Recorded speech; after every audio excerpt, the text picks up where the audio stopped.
Presiden AFF Mayor Jenderal Kif Samet menyayangkan mundurnya timnas Indonesia U23 dari ajang Piala AFF U23 2022. Ia berharap timnas Indonesia U23 ambil bagian di ajang 2 tahunan tersebut, tapi gagal terrealisasi.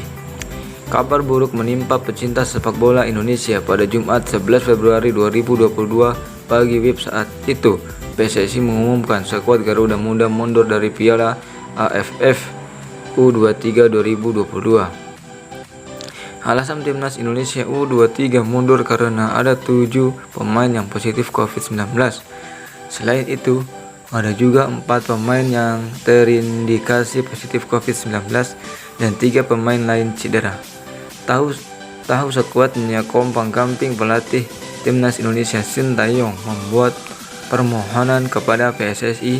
Ia meminta kepada PSSI untuk membatalkan keberangkatan timnas Indonesia U23 ke Piala AFF U23 2022 yang dilangsungkan di Kamboja pada 14 sampai dengan 26 Februari 2022. PSSI pun mengabulkan permintaan Sintayong.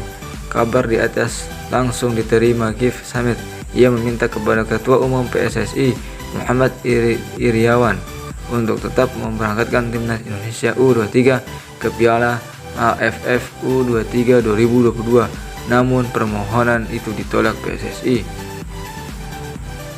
Tak heran Kif Samet sangat menantikan kiprah timnas Indonesia U23. Pertama timnas Indonesia U23 datang dengan status juara bertahan.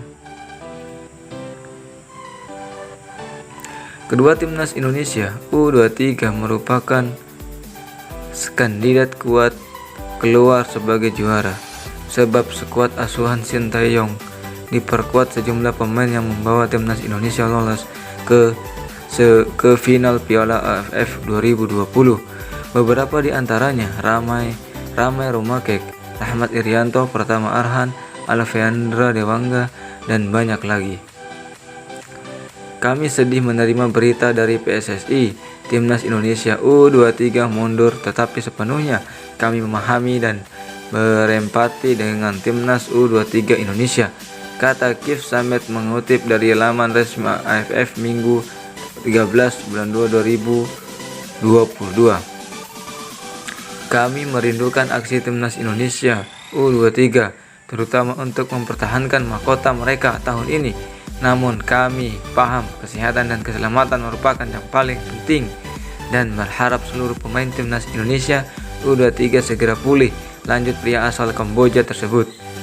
Ketiadaan timnas Indonesia U23 membuat Malaysia dijagokan menjadi juara Piala AFF U23 2022, sebab secara materi pemain skuad Harimau Muda lebih mentereng ketimbang Thailand dan Vietnam yang hanya menurunkan skuad U19 U21